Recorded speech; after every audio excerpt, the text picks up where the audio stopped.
High নিউজে সকলকে স্বাগত। সঙ্গে রয়েছে আমি রিম্পি। শুরু করছে নিউজ টুডে। আর শুরুতে চোখ রাখবো আজকের হেডলাইন্সে। রাজ্য বিজেপির নতুন সভাপতি হিসেবে দায়িত্ব নিলেন শ্রমিক ভট্টাচার্য। সায়েন্স সিটিতে বিশেষ সম্বর্ধনার আয়োজন। শ্রমিককে ক্যাপ্টেনের ভূমিকায় স্বাগত জানালেন দিলীপ ঘোষ। মুর্শিদাবাদের ডোমকলে উদ্ধার আগ্নেয়াস্ত্র ও আগ্নেয়াস্ত্র তৈরির সরঞ্জাম এবং জাল নোট, একটি রাইফেল, 3 রাউন্ড গুলি, 4টি পাইপ গান, 12টি বন্দুক এবং তার কার্তুজ উদ্ধার। ভারত মার্কিন 10 বছরের প্রতিরক্ষা চুক্তি। রাজনাথ সিং এর সঙ্গে ফোনে কথা মার্কিন প্রতিরক্ষা সচিব পিট হেগসেথের। দক্ষিণ এশিয়ার সমীকরণ বদলাচ্ছে মার্কিন যুক্তরাষ্ট্র। প্রথম ভারতীয় হিসেবে ইতিহাস, হলিউড ওয়াক অফ ফেমে সম্মানিত দীপিকা। 2026-এর হলিউড ওয়াক অফ ফেমের তালিকায় দীপিকা পাডুকোন। বিজেপির রাজ্য সভাপতির পদ পেয়েছেন শ্রমিক ভট্টাচার্য। বৃহস্পতিবার তাকে সংবর্ধনা দেওয়ার কর্মসূচি সায়েন্স সিটিতে। শ্রমিক ভট্টাচার্যকে দলের নতুন রাজ্য সভাপতি নির্বাচিত করেছে বিজেপি। বৃহস্পতিবার তাকে সংবর্ধনা দেওয়ার কর্মসূচি সায়েন্স সিটিতে, যদিও সেখানে ডাক পেলেন না দলের প্রাক্তন সভাপতি দিলীপ ঘোষ। বুধবার সভাপতি পদের জন্য মনোনয়ন জমা দেওয়া এবং স্ক্রুটিনির কাজ হয়েছে সল্টলেকের বিজেপি দফতরে। সেখানে প্রাক্তন রাজ্য সভাপতি সুকান্ত মজুমদারও ছিলেন। শুধু একটি বৈধ মনোনয়ন জমা এবং গৃহীত হয়েছিল, যা শ্রমিকের। তার ভিত্তিতেই শ্রমিক নতুন সভাপতি নির্বাচিত হয়েছেন। বৃহস্পতিবার তার হাতে আনুষ্ঠানিকভাবে শংসাপত্র তুলে দেওয়ার কথা প্রাক্তন কেন্দ্রীয় মন্ত্রী এবং কেন্দ্রীয় বিজেপির নিযুক্ত নির্বাচনী আধিকারিক রবি শঙ্কর প্রসাদের। শ্রমিক ভট্টাচার্য বিজেপির দীর্ঘদিনের মুখপাত্র এবং রাজ্যসভার সাংসদও। এতদিন এই দায়িত্বে ছিলেন সুকান্ত মজুমদার, কিন্তু তার সেই 3 বছরের দায়িত্ব শেষ হয়ে যাওয়ায় কার্যত ফাঁকাই ছিল এই পদ। কারণ বিজেপির নীতি এক ব্যক্তি এক পদ। সেখানে সুকান্ত মজুমদার কেন্দ্রীয় মন্ত্রী হওয়ায় তিনি রাজ্য সভাপতির পদে থাকবেন কিনা তা নিয়ে তৈরি হয়েছিল দ্বন্দ্ব। এদিকে সামনেই বিধানসভা নির্বাচন, তার আগে দলের সকলের সঙ্গে চলতে পারবে এমন কাউকেই চাইছিল বিজেপি। সব দিক বিচার করেই দল বিজেপির দীর্ঘদিনের এই নেতাকেই রাজ্য সভাপতির পদে রাখার সিদ্ধান্ত নিল। Hi news Network. বিজেপির রাজ্য সভাপতি হিসেবে শ্রমিক ভট্টাচার্যকে স্বাগত জানালেন দিলীপ ঘোষ। বৃহস্পতিবার যখন কলকাতায় নতুন রাজ্য সভাপতিকে শুভেচ্ছা জানাতে বিশেষ আয়োজন, তখন দিলীপ ঘোষ সুদূর বর্ধমানে। তবে সেখান থেকেই তিনি শ্রমিককে ক্যাপ্টেন হিসেবে স্বীকৃতি দিয়েছেন। পাশাপাশি এটাও স্পষ্ট করেছেন যে তিনি সভাপতি হওয়ার দৌড়ে কখনোই ছিলেন না। আমি তো কোনো রাজনীতি করেছিলাম না, আমাকে নিয়ে এসে জিজ্ঞেস করা হলো, আমাকে প্রেসিডেন্ট করা হলো, এমএলএ করা হলো, এমপি করা হলো। আমি সংগঠনও করেছি, নেতৃত্বও করেছি, লড়াই করেছি, আন্দোলন করেছি। তো পার্টি যখন যে কাজ দেবে সেদিন আমার প্রস্তুত থাকি। আমার মনে হয় শ্রমিক ভট্টাচার্যের মতো নেতা, সব ধরনের অভিজ্ঞতা আছে, তিনি সব কাজ করতে পারেন। তিনি হচ্ছেন আমাদের টিমের ক্যাপ্টেন। তার কাছে অনেক অভিজ্ঞ নেতা আছে, তাদের দিয়ে উনি কাজ করাবেন। এটা কোনো দিলীপ ঘোষ কোনোদিন কোনো দৌড়ে ছিল না। দিলীপ ঘোষ সকাল 5টা থেকে দৌড়ে বেড়ায় ঠিকই, কিন্তু কোনো কম্পিটিশনে কোনো থাকে না। পার্টি আমাকে যখন যে দায়িত্ব দিয়েছে বা যে সংগঠনে থেকেছি যে দায়িত্ব, ওটাকে আমি নিঃশ্বাস সঙ্গে করেছি আমার যোগ্যতা মতো। সাফল্য এসেছি কি অসাফল্য সেটা পাবলিক বলবে, আপনারা বলবেন, কিন্তু আমি কখনো কোনো দৌড়েছিলাম। আমি জানি আমার দায়িত্ব শেষ হয়ে গেছে, আমি এর মধ্যেই নেই। আমি সংগঠনের কাজে এখনো কর্মীর সঙ্গে ঘুরে বেড়াচ্ছি। নির্বাচন হচ্ছে, ওখানে আমার কোনো রোল নেই। বৃহস্পতিবার অন্য মেজাজে প্রাতঃভ্রমণে বের হলেন দিলীপ ঘোষ। ডুগডুগি বাজাতে বাজাতেই হাঁটতে দেখা গেল তাকে। প্রাতঃভ্রমণে প্রত্যেকদিন বের হন বিজেপি নেতা দিলীপ ঘোষ। বৃহস্পতিবারও তার অন্যথা হল না। তবে বৃহস্পতিবার বিজেপির নেতাকে দেখা গেল খানিক অন্য মেজাজে। ডুগডুগি বাজাতে বাজাতে হাঁটলেন তিনি। হঠাৎ হাতে ডুগডুগি কেন? কোনো কি বিশেষ বার্তা দিতে চাইলেন কাউকে? বুধবার তার দল পেয়েছে নতুন রাজ্য সভাপতি। রাজ্যসভার সাংসদ শ্রমিক ভট্টাচার্যের উপর আগামী 3 বছর এ রাজ্যের বিজেপির দায়িত্ব। একসময় দিলীপও এই পদের দায়িত্ব সামলেছেন। শুধু সামলাননি বলা ভালো, এ রাজ্যে তার সময় বিজেপির আসন সংখ্যাটাও সব থেকে বেশি ছিল। তবে গত লোকসভা নির্বাচনের হারের পর থেকে ধীরে ধীরে দলের সঙ্গে তার দূরত্ব যেন বেড়েছে। না তাকে দেখা যায় প্রধানমন্ত্রীর মোদীর কর্মসূচিতে, না থাকেন এ রাজ্যের হয়ে যাওয়া অমিত শাহের মিটিংয়ে। এখন আপাতত দলীয় সাংগঠনিক কর্মসূচি থেকে খানিক দূরেই রয়েছেন সদ্য বিবাহিত এই বিজেপি নেতা। বুধে যখন রাজ্য সভাপতি পদে নতুন কে বসবেন সেই নিয়ে বিস্তর আলোচনা চলছে, তখন দিলীপ ঘোষ আবার রাজ্য সভাপতি হবেন কিনা তা নিয়েও কেউ কেউ জল্পনা করেছিলেন। পরবর্তীতে পরিষ্কার হয় সবটাই। এবারও প্রাক্তন এই সাংসদ পাননি দায়িত্ব। দিলীপ দুর্গাপুরের রাস্তায় প্রথমে মিষ্টি খান, তারপর ডুগডুগি বাজাতে বাজাতে ঘুরতে দেখা যায় তাকে। সাংবাদিকরা প্রশ্ন করতেই বললেন, বর্তমান পরিস্থিতি নিয়ে সবাইকে জাগাচ্ছি, তবে কোন পরিস্থিতি হঠাৎ করে আজই বা কেন মানুষকে ডুগডুগি হাতে নিয়ে জাগানোর প্রয়োজন হলো তা স্পষ্ট করে কিছুই বলেননি তিনি। বিজেপি নেতার কথায় শ্রাবণ মাস পড়েছে, প্রভু মহাদেব ডুগডুগি বাজাচ্ছেন চারিদিকে, হাতে তার ডুমরু থাকে সবাইকে জাগানোর জন্য। আমরাও বর্তমান পরিস্থিতির জন্য সবাই জাগাচ্ছি, আসুন লড়াই করুন, তাই ডুগডুগি হাতে নিয়ে মানুষকে জাগাচ্ছি। High news network. উল্টো রথেও দীঘায় থাকছে এয়ার অ্যাম্বুলেন্স। ভিড়ে যদি কোনো ব্যক্তি অসুস্থ হয়ে পড়েন তার জন্যই এই ব্যবস্থা। রথের পর উল্টো রথ, মাসির বাড়ি থেকে জগন্নাথ দেবের ফিরতি যাত্রাতেও এয়ার অ্যাম্বুলেন্স ভাড়া করছে রাজ্য সরকার। ভিড়ের চাপে কোনো ব্যক্তি অসুস্থ হয়ে পড়লে গঙ্গাসাগরের ধাঁচে তাকে চিকিৎসার জন্য কলকাতায় আনতে এই ব্যবস্থা নবান্নের। দীঘার রথযাত্রায় এয়ার অ্যাম্বুলেন্স তৈরি রাখা হয়েছিল। 25 থেকে 28 তারিখ পর্যন্ত দীঘায় এয়ার অ্যাম্বুলেন্সের ব্যবস্থাও করা হয়েছিল। সেই মতোই উল্টো রথের দিন ভক্তদের কথা ভেবে স্ট্যান্ড বাই রাখা হচ্ছে একটি হেলিকপ্টার। নবান্ন সূত্রে খবর, 5ই জুলাই উল্টো রথের দিন একটি হেলিকপ্টার মোতায়েন রাখার জন্য বলা হয়েছে। যে সংস্থার হেলিকপ্টার ব্যবহার করা হবে তাদের ইতিমধ্যেই জানানো হয়েছে। জানা গিয়েছে 4 তারিখ দুপুর থেকেই এয়ার অ্যাম্বুলেন্সটি স্ট্যান্ড বাই রাখা থাকবে। প্রসঙ্গত, বুধবার নবান্নে উল্টো রথযাত্রা, শ্রাবণী মেলা এবং মহরমের জন্য আধিকারিকদের নিয়ে প্রস্তুতি বৈঠকে বসেছিলেন মুখ্যমন্ত্রী মমতা বন্দ্যোপাধ্যায়। উল্লেখ্য, গঙ্গাসাগর মেলায় বিপুল ভক্তের সমাগমে ভক্তদের স্বাস্থ্যের কথা মাথায় রেখে এয়ার অ্যাম্বুলেন্সের ব্যবস্থা করে রাজ্য। দীঘায় জগন্নাথ মন্দিরের উদ্বোধনের পর প্রথম রথযাত্রায় বিপুল ভক্তের সমাগম হয়েছিল। তা মাথায় রেখেই গঙ্গাসাগরের ধাঁচে এয়ার অ্যাম্বুলেন্স রাখা হয়। এবার উল্টো রথযাত্রাতেও সেই ব্যবস্থা থাকছে। কেউ অসুস্থ হয়ে পড়লে তাকে কলকাতায় হাসপাতালে নিয়ে আসার প্রয়োজন হলে যাতে সময় বিলম্ব না হয় সেই জন্যই এই ব্যবস্থা। High news network. যোগ্যদের তালিকা প্রকাশ সহ একাধিক দাবির ভিত্তিতে নবান্ন অভিযানে ডাক দিয়েছেন এসএসসি চাকরিহারার যোগ্য শিক্ষাকর্মীরা। হাওড়া ময়দান থেকে মিছিল করে নবান্ন গিয়ে মুখ্যমন্ত্রীর সঙ্গে দেখা করার কথা ঘোষণা করেছিল গ্রুপ সি ও গ্রুপ ডির অধিকার মঞ্চ। কিন্তু 6 তারিখ মহরম হওয়ায় এই কয়েকদিন কোনো রকম হাওড়া ময়দান বা অন্যত্র কোনো জমায়েতে অনুমতি দিল না কলকাতা পুলিশ। বাধ্য হয়ে 3 তারিখের বদলে 8 তারিখ নবান্ন অভিযানে নামবেন আন্দোলনকারীরা। ওদের তালিকা প্রকাশ সহ একাধিক দাবির ভিত্তিতে নবান্ন অভিযানে ডাক দিয়েছেন এসএসসি চাকরিহারা যোগ্য শিক্ষাকর্মীরা। হাওড়া ময়দান থেকে মিছিল করে নবান্ন গিয়ে মুখ্যমন্ত্রীর সঙ্গে দেখা করার কথা ঘোষণা করেছিল গ্রুপ সি ও গ্রুপ ডি অধিকার মঞ্চ। কিন্তু 6 তারিখ মহরম হওয়ায় এই কয়েকদিন কোনো রকম হাওড়া ময়দান বা অন্যত্র কোনো জমায়েতে অনুমতি দিল না কলকাতা পুলিশ। বাধ্য হয়ে 3 তারিখের বদলে 8 তারিখ নবান্ন অভিযানে নামবেন আন্দোলনকারীরা। বুধবার হাওড়া পুলিশ কমিশনার অফিসে আধিকারিকদের সঙ্গে দেখা করতে যান অধিকার মঞ্চের একাংশ। সেখানে দীর্ঘ 4 ঘণ্টা বৈঠক শেষে এই সিদ্ধান্তের কথা জানানো হয়। পরিস্থিতি বুঝে নিজেদের সিদ্ধান্তে বদল আনেন তারা। আন্দোলনকারীদের একজন বলেন, বৃহস্পতিবার নবান্ন চলো অভিযান নিয়ে বুধবার হাওড়া পুলিশ কমিশনারের অফিসে চাকরিহারাদের প্রতিনিধিদের সঙ্গে দীর্ঘ 4 ঘণ্টা ধরে মিটিং করেছে। 6 তারিখ মহরম হওয়ার কারণে ওরা কোনোভাবেই বৃহস্পতিবার হাওড়া ময়দান বা অন্যত্র জমায়েত করে নবান্ন যেতে দিতে রাজি নন। বৃহস্পতিবার থেকেই মহরমের জন্য কিছু ধর্মীয় পদযাত্রা হাওড়া ময়দান থেকে হবে এবং নিরাপত্তাজনিত কারণে চাকরিহারা প্রার্থীদের মিছিলের অনুমতি দেননি পুলিশ কমিশনার অফিসের আধিকারিকেরা। বদলে 8ই জুলাই মিছিল করতে বলেছে কলকাতা পুলিশ। সঙ্গে এটাও বলা হয়েছে, বৃহস্পতিবার যদি সম্ভব হয় তাহলে চাকরিহারা কয়েকজন প্রতিনিধিকে নবান্নের কোনো উচ্চপদস্থ আধিকারিকের সঙ্গে দেখা করানোর চেষ্টা করা হবে। অবশেষে আন্দোলনকারীরা সিদ্ধান্ত নেন তারা সব দিক ভেবে বৃহস্পতিবার অর্থাৎ 3রা জুলাই কর্মসূচি পরিবর্তন করে আগামী 8 তারিখ মঙ্গলবার রাখছেন।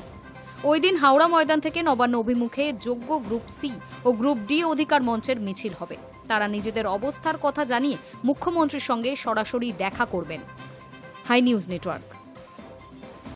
মুর্শিদাবাদের ডোমকলে উদ্ধার আগ্নেয়াস্ত্র ও আগ্নেয়াস্ত্র তৈরির সরঞ্জাম এবং জাল নোট। ঘটনায় গ্রেফতার সিরাজ মণ্ডল নামে একজন। তাকে আজ আদালতে পেশ করা হবে। মুর্শিদাবাদের ডোমকলে মিলল আগ্নেয়াস্ত্র তৈরির কারখানার হদিশ। উদ্ধার আগ্নেয়াস্ত্র ও আগ্নেয়াস্ত্র তৈরির সরঞ্জাম ও জাল নোট। গ্রেফতার একজন। একটি রাইফেল, 3টি রাউন্ড গুলি, পাইপ গান 4টি ও 9 রাউন্ড গুলি, এছাড়াও 12 পিস বন্দুক, একটি কার্তুজ উদ্ধার হয়েছে। এছাড়াও আগ্নেয়াস্ত্র তৈরির সরঞ্জাম, hydraulic pipe, 2 piece normal pipe, 5 piece drill machine, 1 piece cutting machine, 1 piece air blower, 1 piece dies, 2 piece metal sheet সহ আগ্নেয়াস্ত্র তৈরির বিভিন্ন সরঞ্জাম উদ্ধার হয়েছে। গতকাল রাতে গোপন সূত্রে খবর পেয়ে ডোমকল থানার পুলিশ ও এসওজি যৌথভাবে ডোমকল থানার অন্তর্গত গড়াইমারি এলাকায় একটি বাড়িতে তল্লাশি চালায়। সেখান থেকেই প্রচুর পরিমাণে এই আগ্নেয়াস্ত্র ও তার তৈরির সরঞ্জাম উদ্ধার হয়। এছাড়াও 40,000 টাকার জাল নোট উদ্ধার করা হয়েছে। ঘটনায় গ্রেপ্তার হয়েছে সিরাজ মণ্ডল নামে একজন। আজ ধৃতকে আদালতে পাঠানো হবে। রাত মানে 2 এবং 3 তারিখের মাঝে যে রাত, সেটাতে আমাদের মুর্শিদাবাদ পুলিশ জেলা স্পেশাল অপারেশন গ্রুপ এবং দমকল থানার একটা জয়েন্ট রেড করে। একটা সোর্স ইনফরমেশন ছিল যে আমাদের দমকল থানার অন্তর্গত নিশ্চিন্দপুর গ্রামের দাঁড়পাড়াতে একজন আততায়ী, যার নাম সিরাজ মণ্ডল, সে তার বাড়িতে একটা বেআইনি আগ্নেয়াস্ত্র তৈরি কারখানা চালাচ্ছিল এবং অ্যাকর্ডিংলি তাকে আমরা ডিউ প্রসেস মেনটেন করে তাকে অ্যারেস্ট করি। এটা ক্রাইম ক্রিমিনালের অ্যাঙ্গেল দিয়ে এটা খুবই একটা বাজে জিনিস, ঠিক আছে। এবং পুলিশ সর্বদা, মুর্শিদাবাদ পুলিশ সর্বদা অতন্ত্র প্রহরীর মতো আছে। এই যে কোনো ক্রাইম হলে আমরা সাথে সাথে অ্যাক্ট করব। Hi news Network. সূচনা হয়ে গেল সৃজনের শুরুর। 2রা জুলাই নিউ টাউন সর্বজনীন দুর্গোৎসব সমিতির পুজো প্রাঙ্গণে খুঁটি পুজোর মাধ্যমে শুরু হয়ে গেল শারদ উৎসবের। উপস্থিত ছিলেন দমকল মন্ত্রী সুজিত বসু, পদ্মশ্রী প্রাপ্ত অভিনেত্রী ও নৃত্যশিল্পী মমতা শঙ্কর, নিউ টাউন বিধায়ক তাপস চ্যাটার্জি সহ বিশিষ্ট ব্যক্তিবর্গরা। বাঙালি শ্রেষ্ঠ উৎসব দুর্গাপুজো। সারা বছর মানুষ অপেক্ষা করে বসে থাকে এই উৎসবের জন্য। 2রা জুলাই নিউ টাউন সার্বজনীন দুর্গোৎসব সমিতির পুজো প্রাঙ্গণে খুঁটি পুজোর মাধ্যমে শুরু হয়ে গেল এই শারদ উৎসবের। প্রদীপ প্রজ্বলনের মাধ্যমে শুরু হয় উৎসব। তারপর একে একে দমকল মন্ত্রী সুজিত বসু, পদ্মশ্রী প্রাপ্ত অভিনেত্রী ও নৃত্যশিল্পী মমতা শঙ্কর, নিউ টাউন বিধায়ক তাপস চ্যাটার্জি সহ বিশিষ্ট ব্যক্তিরা তাদের বক্তৃতা রাখেন। উদ্বোধন ঘটানো হয় পুজোর ব্যানারের। উৎসবের উদ্যোক্তা সমরেশ দাস জানান, বিগত 3 বছরের মতো এই বছরও তারা মাতৃ আরাধনায় অভিনবত্ব আনতে চলেছেন। শিউলির গন্ধে, মাতৃমূর্তির স্নিগ্ধতায় মণ্ডপের নবভাবনায় মেদুরতা ব্যপ্ত থাকবে। এরপর খুঁটি স্থাপনের মধ্যে দিয়ে অনুষ্ঠানের সমাপ্তি ঘটানো হয়। নিউ টাউন সার্বজনীন দুর্গোৎসবের আজকে খুঁটি পুজোকে কেন্দ্র করে আমি কৃষ্ণাদি, তাপস চ্যাটার্জি স্থানীয় বিধায়ক, মমতা শঙ্কর থেকে শুরু করে বহু বিশিষ্ট জনেরা এখানে উপস্থিত হয়েছে। আমি সবাইকে শুভেচ্ছা জানাচ্ছি। পুজো খুব ভালো করে হোক। আর এখানে অনেক মহিলাদের উপস্থিতি, আর মহিলারাই এই পুজোটাকে অর্গানাইজ করে। মহিলাদের অনেক ধন্যবাদ জানাচ্ছি। আমি এই প্রথম কোনো খুঁটি পুজোতে এলাম এবং আমার ভাতৃসম তাপস, সে আমাকে অনুরোধ করেছিল বলে আমি এখানে এসেছি। কারণ কোনোদিন সময়টাও হয় না, আর এই প্রথম এলাম আর এসে খুব ভালো লাগছে। এই খুঁটি পুজো সম্বন্ধে কি বলবেন? আমাদের এটা 4 বছরের পুজো। আমরা 3 বছর ধরে পুজো করেছি। প্রথমত প্রথম দিন থেকে আমরা চেষ্টা করেছি নতুনত্ব কিছু করার। বিকজ নিউ টাউনের মতো জায়গাতে যেখানে সারা বছর ধরে মানুষ আসে, সারা বছর ধরে মানুষ এখানে কিছু না কিছু দেখতে আসে। আমাদের বিশ্বমেলা গেট থেকে শুরু করে পার্ক থেকে শুরু করে সারা বছর কলকাতা থেকে, বেঙ্গল থেকে, পৃথিবী থেকে লোকালে নিউ টাউনে আসে। পুজোর টাইপ এমন কিছু ছিল না যেখানে লোকে আসতে চাইতো বেশি করে। আমরা পুরো অন্ধকারের মধ্যে থাকতাম পুজোতে। সেখান থেকে লোকে এমডি ব্লকটা লাস্ট জানতো। তারপর থেকে আমরা চেষ্টা করেছি পুজোটাকে আরও এক্সটেন্ড করে আমরা সেটাতে অনেকটা সাকসেসফুল হয়েছি মনে হয়। বিকজ লাস্ট 4 বছর যেভাবে 3 বছর যেভাবে মানুষের ঢল নেমেছে, তাতে করে আমাদের মনে হয় যে মানুষ সেই সাড়াটা দিয়েছে যে নিউটনের মতো জায়গায় বড় করে করা যেতে পারে। পুজো হলেও মানুষের আসতে পারে। প্রথম বছরে আমরা এতে গিয়েছিলাম, রেডউড কার্নিভালে গিয়েছিলাম। সেটা একটা আমাদের কাছে বড় পাওয়া যেমন চ্যালেঞ্জও ছিল। এখন আমাদের কাছে সেই আরও বেশি স্ট্যান্ডার্ডটা হাই করে দিয়েছি। আমরা আরও বেশি কি ভালো বেটার করতে পারি, সেই জিনিসটা আমাদের কাছে সবথেকে বড় চ্যালেঞ্জ হয়ে যাবে। কিন্তু আমরা চেষ্টা করছি প্রতি বছর আরও নিজেকে বেটার করা। Hi news Network. প্রধানমন্ত্রী নরেন্দ্র মোদীর মুকুটে নয়া পালক। এবার ঘানার সর্বোচ্চ জাতীয় সম্মানে ভূষিত হলেন প্রধানমন্ত্রী। মোদীকে officer of the order of the star of ঘানায় সম্মানিত করলেন ঘানার প্রেসিডেন্ট জন দ্রামানি মহামা। সম্মান পেয়ে মোদী তার এক্স হ্যান্ডেলে লেখেন, ঘানার সর্বোচ্চ জাতীয় সম্মান পেয়ে আমি গর্বিত। এটি কেবল ব্যক্তিগত অর্জন নয়, বরং ভারতের 140 কোটি মানুষের পক্ষ থেকে আমি সম্মানটি গ্রহণ করছি। প্রধানমন্ত্রী নরেন্দ্র মোদীর মুকুটে নয়া পালক। এবার ঘানার সর্বোচ্চ জাতীয় সম্মানে ভূষিত হলেন তিনি। বৃহস্পতিবার প্রধানমন্ত্রী নরেন্দ্র মোদীকে officer of the order of the star of ঘানায় সম্মানিত করলেন ঘানার প্রেসিডেন্ট জন দ্রামানি মহামা। সম্মান পেয়ে মোদী বলেন, দুই দেশের বন্ধুত্ব গভীর হবে, দায়িত্ব আরও বাড়ল। প্রধানমন্ত্রী তার এক্স হ্যান্ডেলে লেখেন, ঘানার সর্বোচ্চ জাতীয় সম্মান পেয়ে আমি গর্বিত। এটি কেবল ব্যক্তিগত অর্জন নয়, বরং ভারতের 140 কোটি মানুষের পক্ষ থেকে আমি এটি গ্রহণ করছি। একসঙ্গেই তিনি বলেন, ভারত ঘানার দ্বিপাক্ষিক সম্পর্ক আরও গভীর হবে। এই সম্মানের পর দায়িত্বও আরও বাড়ল। সম্মানটি গ্রহণ করার পর মোদী তা ভারতের যুব সমাজ, সাংস্কৃতিক ঐতিহ্য এবং দুই দেশের বন্ধুত্বের প্রতি উৎসর্গ করেছেন। প্রধানমন্ত্রী হিসেবে এই প্রথমবার ঘানায় গিয়েছেন মোদী। বুধবার বিকেলে তিনি আকরার কোটোকা বিমানবন্দরে নামেন। তাকে স্বাগত জানিয়ে আলিঙ্গন করেন ঘানার প্রেসিডেন্ট। সেখানে গার্ড অফ অনার দেওয়া হয় প্রধানমন্ত্রীকে। স্থানীয় রীতি মেনেও অভ্যর্থনা করা হয় তাকে। বিমানবন্দর থেকে হোটেলে পৌঁছাতেই মোদীকে ঘিরে হরে রাম হরে কৃষ্ণ স্তোত্র গাইতে শুরু করে ঘানার বাচ্চারা। হাসি মুখে তাদের গান শোনেন প্রধানমন্ত্রী। সেই ভিডিও ভাইরালও হয়েছে। উল্লেখ্য, আগামী কয়েকদিনে একগুচ্ছ দেশে যাবেন প্রধানমন্ত্রী। ঘানা থেকে শুরু হলো সেই সফর। বুধবার মাহামার সঙ্গে বৈঠক করেন মোদী। ভারত ঘানা দ্বিপাক্ষিক সম্পর্ক, আর্থিক প্রতিরক্ষা ক্ষেত্রে দুই দেশের আদান প্রদান নিয়ে আলোচনা হয়েছে সেখানে।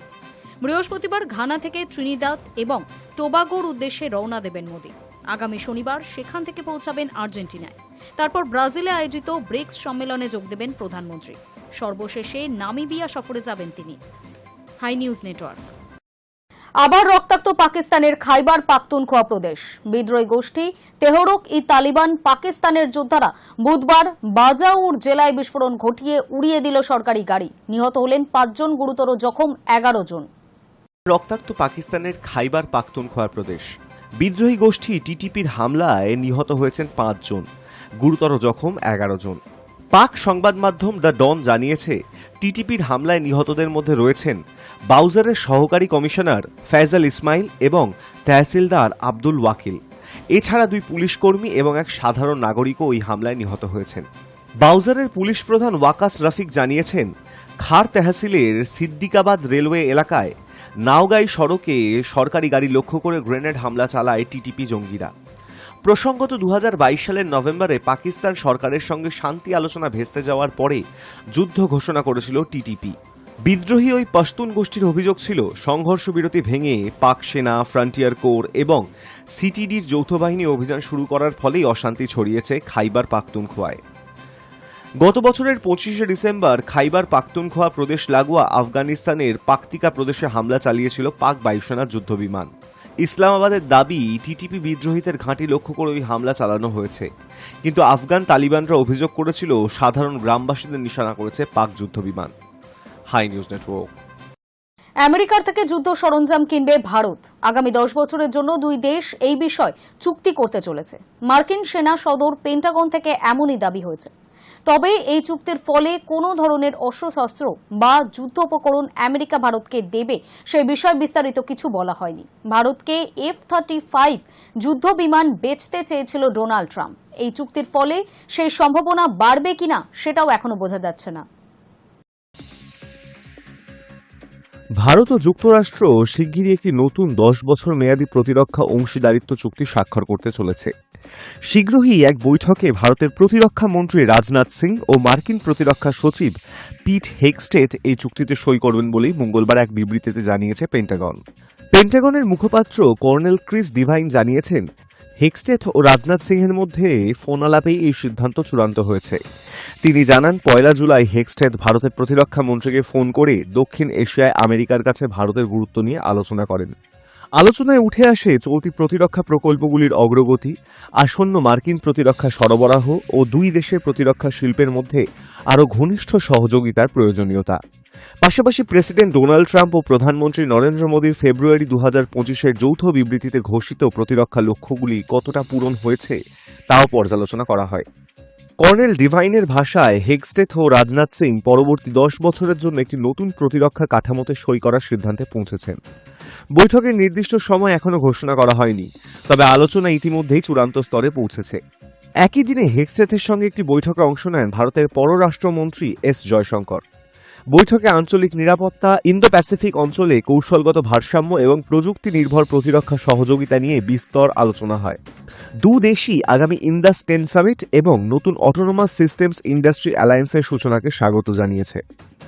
This included a discussion on trade and investment, on technology, on defense and security, on energy, and on mobility.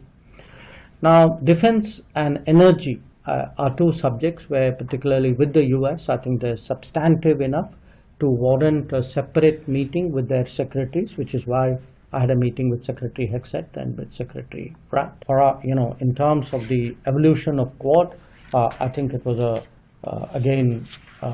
a step forward, not just I would say in terms of a sort of another meeting of the Quad, but in many ways it was a sort of a house cleaning and a way of making it more efficient. We were self-auditing ourselves and saying, okay, how do we deliver better? How do we make it more efficient? So that's the spirit really in which we approached this particular meeting. যুক্তরাষ্ট্রের প্রতিরক্ষা বিভাগ এক বিবৃতিতে জানায়, Trump Modi যুগে যে ভিত্তি তৈরি হয়েছিল হেক্সটেথ সেটিকে উৎপাদনক্ষম, বাস্তবমুখী ও ফলপ্রসূ বলে উল্লেখ করেন। তিনি জানান, ভারতীয় সেনাবাহিনীতে মার্কিন প্রতিরক্ষা প্রযুক্তির মসৃণ একীকরণে ওয়াশিংটন সন্তুষ্ট এবং ভবিষ্যতে বড় মাপের প্রতিরক্ষা বাণিজ্য ও যৌথ উৎপাদনের সুযোগ বাড়াতে আগ্রহী। Hi news Network. পারস্য উপসাগরের জাহাজগুলিতে গুচ্ছ গুচ্ছ সামুদ্রিক মাইন ভরে রেখেছিল ইরান। ইসরায়েলের সঙ্গে সংঘাত চলাকালীন এই প্রক্রিয়া চলছিল। মার্কিন গোয়েন্দাদের হাতে সেই তথ্য আসার পর থেকে তারা উদ্বেগে। হরমুজ প্রণালী বন্ধ করে দেওয়ার চেষ্টা করছিল ইরান। উপসাগর এবং ওমান উপসাগরের মাঝের অংশ হরমুজ প্রণালী নামে চিহ্নিত। সারা বিশ্বের বাণিজ্যে এই পথ অত্যন্ত গুরুত্বপূর্ণ। আমেরিকা সহ বহু দেশের বাণিজ্যিক পণ্যবাহী জাহাজ এই হরমুজ প্রণালী দিয়েই যাতায়াত করে। এই প্রণালী বন্ধ হলে বিশ্বের বাণিজ্যে তার প্রভাব হতো ভয়াবহ। ফলে ওই অঞ্চলে ইরানের পরিকল্পনা নিয়ে উদ্বিগ্ন গোয়েন্দারা। সংবাদ সংস্থা রয়টার্সের রিপোর্ট অনুযায়ী গত 13 জুন ইরানে ইসরায়েলের ক্ষেপণাস্ত্র হামলার কিছু সময় পর থেকেই পারস্য উপসাগরে তৎপরতা শুরু করেছিল তেহরান। সেখানকার জাহাজগুলিতে সামুদ্রিক মাইন ভরে দেওয়া হচ্ছিল। নাম প্রকাশে অনিচ্ছুক মার্কিন গোয়েন্দা কর্তারা রয়টার্সকে এই তথ্য জানিয়েছেন। গোয়েন্দাদের অনুমান, বিশ্বের ব্যস্ততম এই বাণিজ্য পথ স্তব্ধ করে দেওয়ার পরিকল্পনা করেছিল ইরান। সেই কারণেই জাহাজে মাইন ভরা হচ্ছিল। হরমুজ প্রণালীর মুখে জাহাজগুলি প্রস্তুত ছিল। তেহরান থেকে সবুজ সংকেত পেলেই ঘটত বিস্ফোরণ। কিন্তু প্রস্তুতি সত্ত্বেও শেষ পর্যন্ত এই নির্দেশ দেয়নি ইরানের সরকার। যদি তা হতো তবে পশ্চিম এশিয়ার সংঘাত আরও গুরুতর পর্যায়ে পৌঁছতে পারত, আরও জোরালো হতে পারত যুদ্ধ। পরিসংখ্যান বলছে সারা বিশ্বের বাণিজ্যিক তেল ও গ্যাসের 5 ভাগের 1 ভাগ হরমুজ প্রণালী দিয়ে যাতায়াত করে। তা আটকে গেলে বিশ্বজুড়ে হু হু করে বেড়ে যেতে পারে জ্বালানির দাম। কিন্তু আদতে তা হয়নি। ইসরায়েলের সঙ্গে ইরানের সংঘাতের কয়েকদিনের মাথায় আমেরিকা তাতে যোগ দেয়। ইরানের গুরুত্বপূর্ণ 3টি পরমাণু কেন্দ্র লক্ষ্য করে হামলা চালায় ডোনাল্ড ট্রাম্পের বাহিনী। এরপরেই ইরান এবং ইসরায়েলের যুদ্ধবিরতির কথা ঘোষণা করে দেন ট্রাম্প। ফলে পশ্চিম এশিয়ায় উত্তেজনা আর বাড়েনি। ইরানে আমেরিকার হামলার পর থেকে বিশ্বের বাজারে জ্বালানি তেলের দাম তাৎপর্যপূর্ণভাবে 10% কমে গিয়েছে। গত কয়েক বছরে হরমুজ প্রণালী বন্ধ করে দেওয়ার কথা একাধিকবার হুমকি দিয়েছে ইরান, কিন্তু এখনও পর্যন্ত একবারও সেই হুমকি বাস্তবায়িত হয়নি। ইসরায়েলের সঙ্গে সংঘাতের ঠিক কোন পর্যায়ে পৌঁছে পারস্য উপসাগরের জাহাজে মাইন ভরা শুরু করেছিল ইরান তা নিশ্চিত করতে পারেনি রয়টার্স। মাইনগুলি সরিয়ে নেওয়া হয়েছে কিনা তাও এখনও নিশ্চিত নয়। মনে করা হচ্ছে উপগ্রহ চিত্রের মাধ্যমে এই সংক্রান্ত তথ্য জানতে পেরেছেন মার্কিন গোয়েন্দারা। Hi news network. Hollywood walk of ফেমের তালিকায় দীপিকা। এই প্রথম কোনো ভারতীয় শিল্পী এই সম্মানে সম্মানিত হলেন। 2026 সালের হলিউড ওয়াক অফ ফেমের তালিকায় এবার দীপিকা পাদুকোন। এই প্রথম কোনো ভারতীয় শিল্পী এই সম্মানে সম্মানিত হচ্ছেন। হলিউড ওয়াক অফ ফেম ক্লাসের তালিকায় নাম তোলার জন্য মুখিয়ে থাকেন হলিউডের তাবড় তারকারাও। চলতি বছরেও ডেমি মুর, এমিলি ব্লান্টের মতো জনপ্রিয় অভিনেত্রীদের নামও সংশ্লিষ্ট তালিকায় রয়েছে। আর সেখানেই ঠাঁই পেল দীপিকা পাদুকোনের নাম। উল্লেখ্য, প্রথম কোনো ভারতীয় তারকা এই সম্মানে ভূষিত হলেন। হলিউড ওয়াক অফ ফেম ক্লাসের মোশন পিকচার্স বিভাগে নাম তুলেছেন দীপিকা। বুধবার হলিউড চেম্বার অফ কমার্সের তরফে সম্মানিতদের একটি তালিকা প্রকাশ করা হয়। সেখানেই বিশ্বের নানা প্রান্তের বিখ্যাত ব্যক্তিত্বদের মধ্যে জলজল করছে ভারতীয় নায়িকার নাম। 20 June walk of fame selection panel 100 মনোনীতদের মধ্যে থেকে 35 জনের নাম বাছাই করে। পরবর্তীতে চেম্বার্স বোর্ডের পরিচালনা পর্ষদ সংশ্লিষ্ট তালিকা অনুমোদন করে। প্রসঙ্গত 2017 সালে XXX return of gender case ছবির সুবাদেই পশ্চিমী বিনোদন দুনিয়ায় পা রাখেন দীপিকা, যে ছবিতে ভিন ডিজেলের বিপরীতে অভিনয় করে হলিউডের শোরগোল ফেলে দিয়েছিলেন ভারতীয় এই কন্যা। সেই ছবির পর পরবর্তীতে তাকে আর কোনো হলিউড সিনেমায় দেখা না গেলেও পাশ্চাত্যের আঙিনায় তিনি যে বিপুল জনপ্রিয়তা লাভ করেছেন তা একাধিক আন্তর্জাতিক ফিল্ম ফেস্টিভ্যালে তার উপস্থিতিতেই বুঝিয়ে দিয়েছে। পরের বছর 2018 সালে টাইম ম্যাগাজিনের 100 প্রভাবশালী ব্যক্তিত্বের তালিকায় নাম তুলেছিলেন এই অভিনেত্রী। সম্প্রতি 8 ঘন্টা শিফটে কাজ করার দাবি রেখে দক্ষিণ ইন্ডাস্ট্রিতে একাংশের বিরাগভাজন হয়েছিলেন দীপিকা। তবে দিন কয়েক বাদেই অ্যাটলিস্ট 600 কোটি মেগা বাজেটের সিনেমার নায়িকার রোল বাগিয়ে সেই বিতর্কে জল ঢেলেছেন অভিনেত্রী। আর এবার হলিউড ওয়াক অফ ফেমে সম্মানিত হচ্ছেন Deepika Padukone. Hi news network. পরপর কয়েকদিন ঝড় বৃষ্টির পর বৃহস্পতিবার থেকে আবহাওয়ার মতি গতি পাল্টেছে। বৃহস্পতিবার সকালে কলকাতার আকাশে মেঘ থাকলেও বেলা বাড়ার সঙ্গে সঙ্গে গরমের কারণে অস্বস্তি বাড়ছে। আবহাওয়া দপ্তর জানিয়েছে বৃহস্পতিবার রাজ্যের সর্বত্র বজ্র বিদ্যুৎ সহ কম বেশি ঝড় বৃষ্টির সম্ভাবনা রয়েছে।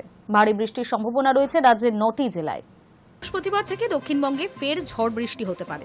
মূলত উপকূল ও পশ্চিমের জেলাগুলিতে ভারী বৃষ্টির সম্ভাবনা রয়েছে। বৃহস্পতিবার ভারী বৃষ্টি হতে পারে দক্ষিণ 24 পরগনা, পূর্ব ও পশ্চিম বর্ধমান এবং বীরভূমে। এছাড়া উত্তর 24 পরগনা, পূর্ব মেদিনীপুর, নদিয়া এবং মুর্শিদাবাদেও বজ্রবিদ্যুৎ সহ ঝড় বৃষ্টির সম্ভাবনা রয়েছে। কোথাও কোথাও বৃষ্টির পাশাপাশি 30 থেকে 40 কিলোমিটার বেগে ঝোড়ো হাওয়া বইতে পারে। শুক্রবার এই জেলাগুলির পাশাপাশি কলকাতা, হাওড়া, হুগলি, 2 24 পরগনা, 2 মেদিনীপুর, ঝাড়গ্রাম, পুরুলিয়া ও বাঁকুড়াতেও ঝড় বৃষ্টির সম্ভাবনা রয়েছে। ঝড় বৃষ্টি চলতে পারে রবিবার পর্যন্ত। আলিপুর আবহাওয়া আরও জানিয়েছে আগামী কয়েক ঘন্টায় পশ্চিমবঙ্গ ওড়িশার উপকূলে 35 থেকে 45 কিলোমিটার বেগে ঝোড়ো হাওয়া বইবে। ফলে আগামী 6 ঘন্টা সমুদ্র উত্তাল থাকবে। ওই সময় মৎস্যজীবীদের সমুদ্রে না যাওয়ার পরামর্শ দেওয়া হয়েছে। উত্তরবঙ্গেও সপ্তাহভর ভারী বৃষ্টির সতর্কতা রয়েছে। বৃহস্পতিবার দার্জিলিং, কালিম্পং, জলপাইগুড়ি, আলিপুরদুয়ার এবং কোচবিহারে ভারী বৃষ্টির পূর্বাভাস রয়েছে। বাকি জেলাগুলিতে বজ্রবিদ্যুৎ সহ ঝড় বৃষ্টি হতে পারে। শুক্রবার ভারী বৃষ্টি হতে পারে জলপাইগুড়ি, আলিপুরদুয়ার ও কোচবিহারে। শনিবার ওই জেলাগুলির পাশাপাশি দার্জিলিং এবং উত্তর দিনাজপুরেও ভারী বৃষ্টি হওয়ার সম্ভাবনা রয়েছে। বৃহস্পতিবার সকাল থেকেই কলকাতার আকাশ আংশিক মেঘলা। বাতাসে জলীয় বাষ্পের পরিমাণ বেশি থাকায় আর্দ্রতাজনিত অস্বস্তি বেড়েছে। দিনে 2-1 পশলা ঝড় বৃষ্টিরও পূর্বাভাস রয়েছে। বৃহস্পতিবার কলকাতার সর্বনিম্ন তাপমাত্রা ছিল 26.7 ডিগ্রি সেলসিয়াস, যা প্রায় স্বাভাবিক। Hi news Network. News Today এখনকার মতো এই পর্যন্তই। নজর রাখুন হাই নিউজে, নির্ভীক নিরপেক্ষ।